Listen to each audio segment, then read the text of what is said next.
Bienvenue sur Le Bonheur me va si bien, le podcast qui vous aide à révéler votre richesse intérieure et à construire la vie qui vous ressemble.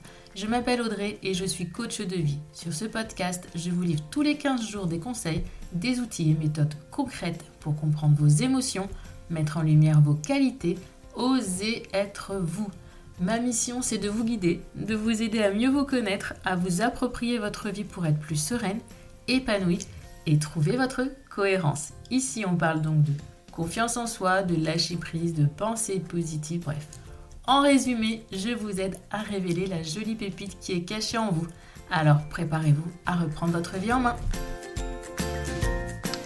Bonjour et merci d'écouter ce 28e épisode du podcast Le Bonheur me va si bien, dans lequel je vais vous parler d'un sujet qui, je le sais, vous intéresse et vous interpelle, la confiance en soi.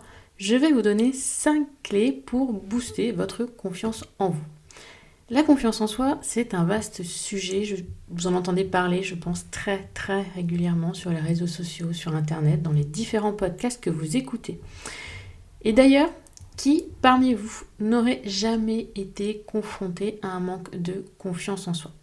Bon, j'avoue que dans mon entourage, j'ai des personnes qui ont confiance en eux, une confiance en eux presque sans limite. Parfois, ça me fait presque même rêver.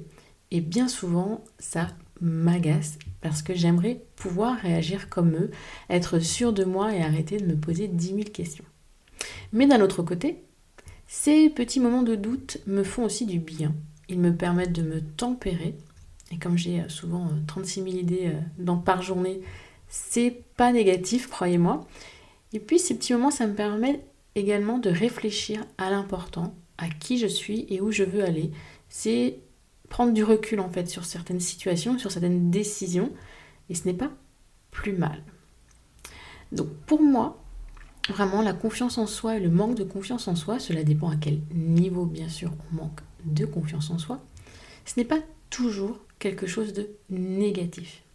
Bien sûr, si ça vous bloque complètement et vous empêche d'avancer, oui, là, on a un problème. Mais sinon, si c'est juste parfois douter pour mieux sauter ensuite, s'interroger pour créer, écouter sa petite voix pour mieux la comprendre et mieux avancer, est-ce là un problème ? Je ne crois pas. Aussi, dans cet épisode, je vous donnerai malgré tout 5 clés pour booster la confiance en soi. Oui, parfois c'est réellement problématique et à d'autres moments, on aimerait quand même moins se questionner, moins tergiverser, moins se rabaisser aussi.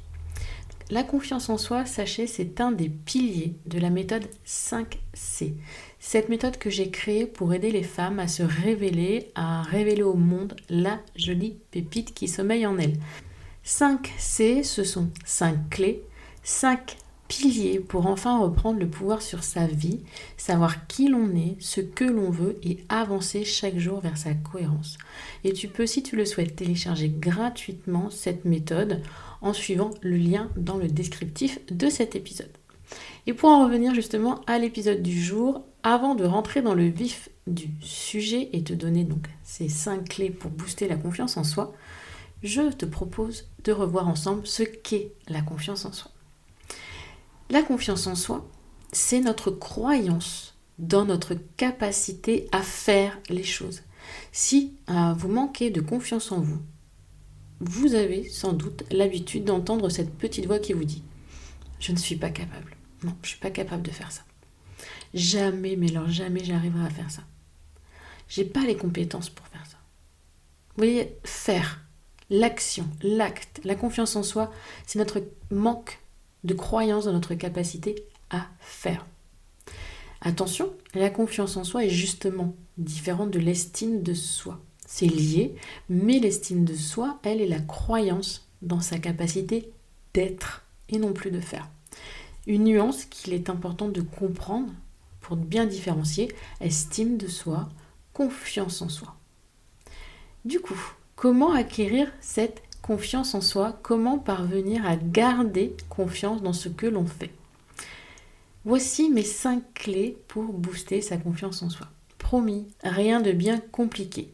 Suivre ces 5 clés vous aidera à reprendre confiance en vous ou à la booster, à l'augmenter. Je sais que cela peut vous paraître impossible parfois, Vous êtes dans des phases un petit peu down et vous dites non mais c'est impossible que j'ai confiance en moi un jour. Mais croyez-moi que ça l'est bien. La confiance en soi, ce n'est pas inné. Elle s'acquiert ou se perd au fil du temps et des expériences. Donc si elle se perd au fil des expériences, elle peut aussi s'acquérir au fil des actions que vous faites, des pensées que vous avez. Un travail sur soi, c'est possible pour avoir plus confiance en soi. Parlons donc de la première clé. Et nous allons parler des autres. Certes, nous vivons en société et en tant qu'être humain, nous avons besoin des autres. Mais cessez de vivre à travers le regard des autres. Puis cessez de vous comparer. Les autres ne sont pas vous, ils ne peuvent donc vous dire ce que vous êtes ou non capable de faire. Et d'accord, une autre personne ne va pas pouvoir vous dire oui tu peux faire ça ou tu peux pas faire. Vous êtes en capacité de dire ce que vous pouvez faire ou pas. Et ça fonctionne aussi dans l'autre sens. La comparaison, c'est malsain. Regardez une maman au top qui vient chercher ses enfants tous les jours à l'école et se dire comment elle fait pour être toujours impeccable alors que moi, on a l'impression que je suis ennuyée. Ou encore avec cette collègue de travail qui a toujours le sourire, qui passe bien avec tout le monde et qui ne paraît jamais débordée. Qu'est-ce que vous savez de leur vie ? De ce qu'elles font le soir, la nuit, de qui elles sont réellement. Votre collègue, elle n'a peut-être que ce travail. Elle ramène peut-être tous ses dossiers à la maison et y travaille soir et week-end. Ou son comportement cache peut-être un profond mal-être qu'elle ne souhaite pas montrer, une rupture amoureuse récente qui l'a profondément marquée et qu'elle oublie dans le travail. Qu'est-ce que vous en savez ? Rien, voire même peut-être pas grand-chose, ou tout du moins que ce qu'elle veut vous montrer et vous dire. Même pour une amie proche, n'oubliez pas qu'elle vous montre au final ce qu'elle vous souhaite, et rien de plus. Elle vous dira ce qu'elle veut vous dire. Vous n'êtes pas elle, vous n'êtes pas dans sa tête, vous n'êtes pas dans son corps, vous n'êtes pas dans son cœur. Et il en va de même pour tout, donc cessez vraiment de vous comparer. C'est comme moi, ma vie, l'image que je véhicule sur les réseaux sociaux. Vous ne voyez que ce que je souhaite vous montrer. Vous voyez ma vie à travers un filtre. Et je dirais même il y en a deux des filtres. Il y a celui que moi je pose devant ma vie privée, devant mes états d'âme, devant certaines choses que je n'ai pas forcément envie de partager. Et il y a le second, celui que vous posez, le regard que vous posez sur l'autre. Chacune d'entre nous a son propre filtre, ses propres croyances, ses propres histoires. Donc non. On ne se compare pas. On ne se compare pas pour se dénigrer. On peut, oui, s'inspirer d'une autre personne. Comme le disait Aurore dans l'épisode 23, comment apprendre à s'aimer un peu plus chaque jour. Prendre exemple et s'inspirer, c'est positif. Mais pas de comparaison dévalorisante. Ça, non. Et ça ne vous aidera pas à reprendre confiance en vous, de vous comparer, de vous dénigrer par rapport à une autre personne. Cherchez plutôt à apprendre à peut-être imiter cette personne, à retirer le positif et qu'est-ce que vous aimez dans cette personne au final, qu'est-ce que vous aimeriez être et tendez vers cela plutôt que de toujours vous enfoncer. Deuxième clé pour gagner confiance en soi, sortir de cette fameuse zone de confort. Attention toutefois à ne pas tenter des pas de géant qui vous propulseraient trop loin de cette fameuse zone dans laquelle votre cerveau se sent en sécurité. Parce qu'attention, quand on dit zone de confort, c'est pas forcément une zone dans laquelle vous vous sentez bien. Non, c'est votre cerveau qui est OK avec cette zone. Vous voyez la nuance ? Votre ressenti, lui, n'est peut-être pas hyper positif, mais lui, votre cerveau, il a ses habitudes. C'est lui qui va vous dire « Attention, danger, tu vas où là ? On ne connaît pas cette zone, c'est risqué. Puis si on n'y arrivait pas ?» Notre cerveau, c'est vraiment un miracle. Vraiment, voilà, on ne peut pas dire l'inverse. C'est un outil extraordinaire. Mais si, sur certains points, il est resté à l'âge des dinosaures. Clairement, cerveau reptilien. Il se complaît dans ses habitudes, même si oui, comme je vous l'ai dit, vous ne vous y épanouissez pas. Lui, ça lui va. Il sait qu'il peut activer le mode automatique, il connaît l'environnement, il a déjà analysé plein de choses sans que même vous vous en rendiez compte, parce que notre cerveau fait quand même beaucoup de choses sans que l'on s'en rende compte. Mais du coup, pour votre confiance en vous, comment apprendre à avoir confiance en soi avec ce cerveau qui, entre guillemets, vous bloque et vous envoie beaucoup de messages d'alerte dès que vous voulez sortir de votre quotidien. Tout simplement en avançant un pas après l'autre, en effectuant des petites sorties de zone de confort, des petites actions qui nous sont, disons, désagréables, mais pas bloquantes. Vous voyez la différence ? C'est désagréable, ça nous titille un petit peu, mais on n'est pas bloqué, on n'a pas hyper peur par cela. Ne cherchez pas justement à aller vers ce qui vous bloque d'un coup en frontal. Avancez sur le chemin doucement mais sûrement. Et là, les élèves du programme Je m'adore ou du programme Révélation, elles doivent sourire puisqu'elles m'ont entendu dire cela je ne sais combien de fois. Bref. Et si cela ne va pas assez vite pour vous, et là je sais qu'il y en a parmi vous qui m'écoutent, tentez le pas de géant. Vous verrez, vous reviendrez dans votre zone de confort bien plus vite que vous ne le pensez et vous ne serez pas prête d'en ressortir aussitôt. D'accord ? C'est vraiment, voilà, si vous voulez vraiment aller trop vite, votre cerveau à un moment donné va bloquer, va dire stop. Tandis qu'en agissant en douceur et délicatesse, vous progresserez avec plus de sérénité et votre cerveau vous en remerciera. Il prendra en fait au fur et à mesure connaissance de nouvelles sensations, agréables au final, qui l'aideront à élargir sa zone de confort et ainsi de suite. Donc la zone de confort, elle va grandir au fur et à mesure. Il y a cet adage qui dit depuis, moi je l'ai entendu déjà petite, qui va doucement va sûrement, et qui va sûrement va longtemps.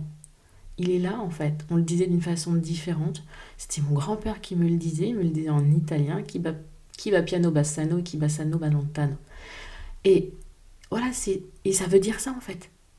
Inutile de vouloir courir, de vouloir affronter tous vos démons en une seule fois, allez-y étape par étape. La troisième clé pour apprendre à avoir confiance en soi devrait vous plaire. J'en suis même certaine. Il s'agit de célébrer ses victoires. Oui, félicitez-vous de vos progrès, de vos avancées ou de vos victoires. Qui d'autre que vous le fera ? Personne. N'attendez pas que votre mari ou votre boss vous dise « Waouh, c'est génial ce que tu as fait !» Alors dites-le vous, et récompensez-vous. Oui, vous avez le devoir de vous récompenser lorsque vous dépassez, lorsque vous atteignez votre objectif ou que vous allez au bout d'un projet. Et d'ailleurs, avant même de débuter ce projet ou d'avancer sur cet objectif, fixez-vous déjà une récompense. Ok, lorsque j'aurai terminé le big dossier D305 sur lequel je vais au moins travailler 3 mois, je m'offre un petit jean sympa. Et vous verrez qu'en prenant l'habitude de célébrer vos victoires, vous aurez de plus en plus envie d'en avoir des victoires. Et sans même parler de se récompenser, de s'offrir des grosses. Voilà, un jean, on n'a pas forcément toujours, tous les mois, les moyens de s'acheter un jean. Là, si on le fait sur 3 mois, on peut se dire je vais économiser déjà pour l'acheter ce jean. Parce que je vais travailler, ça va me motiver à avancer. C'est un peu la carotte que l'on va tendre à l'âne pour qu'il avance. Un petit peu le même principe. Et faites-vous plaisir. Et se faire plaisir, ça va vous motiver à avancer, puis du coup à faire ces petites sorties de zone de confort dont je vous ai parlé dans la clé numéro 2. La 4e clé pour reprendre confiance en soi est sans doute celle qui va vous sembler le plus difficile ou la plus délicate. Acceptez vos qualités. Oui, j'ai dit un gros mot, j'ai dit le mot qualité. Je suis désolée parce que oui, vous en avez. Mais avant même de les accepter, l'étape number 1 est en fait de prendre conscience de ces qualités. Parce que oui, je viens de vous le dire, vous en avez même beaucoup. Et si vous n'arrivez pas à les voir, demandez à votre entourage de vous donner 5 de vos qualités. Et si ça fait trop pour vous, 2 ou 3. Puis réfléchissez aussi aux compliments que vous avez déjà reçus et que vous n'avez pas su recevoir. Que vous a-t-on dit ? Et listez toutes ces qualités pour les garder à portée du regard. Relisez souvent cette liste et imprégnez-vous de ces mots. Acceptez ces qualités, elles sont vôtres. S'il faut que vous le répétiez tous les jours, répétez-le vous tous les jours. Mais oui, vous avez des qualités. Formulez des affirmations positives si vous le voulez autour de vos qualités et de votre capacité à faire. Je n'en parle pas dans cet épisode, mais l'affirmation positive va vous aider à aller de l'avant. Et là, pour vos qualités, dites-les-vous à haute voix, dans votre tête, comme vous voulez, mais répétez-les-vous jusqu'à ce que vous les acceptiez comme vôtres. 5e et dernière clé. Mes chers élèves de révélation, cette clé-là, elle devrait vous parler. Je devrais même d'ailleurs vous interviewer pour que d'autres puissent comprendre que oui, c'est possible. Dans ce programme, il y a un atelier dédié à ce sujet. Les forces. Vous qui m'écoutez, vous êtes-vous déjà demandé quelles étaient vos forces ? Par exemple, si vous réfléchissiez à un projet abouti que vous avez mené seul ou en équipe, quelles forces avez-vous utilisées pour aller au bout de ce projet ? Tout comme les qualités, les forces sont là en vous.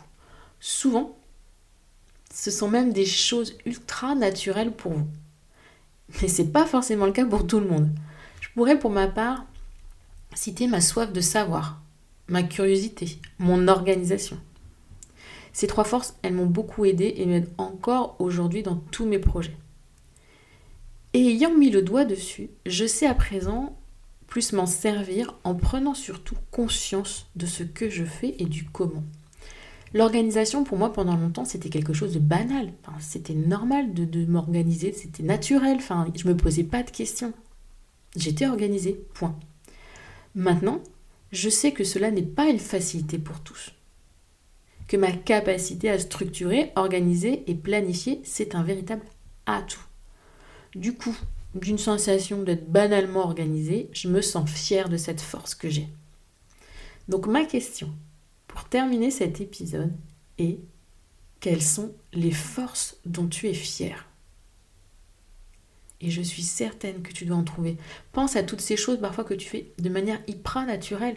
Ça peut être organiser le menu de la semaine, gérer le planning familial, régler des conflits entre collègues, être toujours la personne sur qui on va s'appuyer. Enfin, il y a plein de choses et des choses qui sont super naturelles. Demande-toi pourquoi les gens viennent vers toi. Qu'est-ce que les gens viennent te demander comme aide souvent ? Parce qu'ils pensent qu'ils te disent « Ah oui, tiens, toi, tu as des facilités à faire ça, nanana, est-ce que tu peux me faire ci ?» Qu'est-ce que vous avez des facilités à faire et pourquoi les autres viennent vous demander de l'aide ? Et dans quelles choses vous vous sentez hyper naturel et vous ne vous posez pas de questions ? Là sont vos forces. Et c'est important de les identifier et de prendre conscience que non, c'est pas naturel pour tout le monde, que ce n'est pas une banalité et soyez fiers d'elles. Si je récapitule cet épisode, les 5 clés pour booster la confiance en soi sont: arrêter de se comparer, sortir doucement mais sûrement de sa zone de confort, célébrer ses victoires, prendre conscience de ses qualités et les accepter, et apprendre à utiliser et être fier de ses forces. Dans la méthode 5C, je l'ai déjà dit, vous trouverez la confiance en soi dans l'un des 5 piliers et je vous rappelle que vous pouvez la télécharger gratuitement en cliquant dans le lien sur le descriptif de cet épisode. L'épisode 28 est donc terminé et j'espère que ces 5 clés t'aideront à reprendre confiance en toi et que tu auras compris que ce manque de confiance n'est pas une fatalité. On peut y travailler seul ou bien se faire accompagner par une coach, peu importe. L'important, c'est que oui, c'est possible de travailler sur la confiance en soi. Merci beaucoup d'avoir écouté cet épisode jusqu'au bout et je te dis à très bientôt. En attendant, je te souhaite une belle journée, une belle soirée, une belle semaine ou un bon week-end.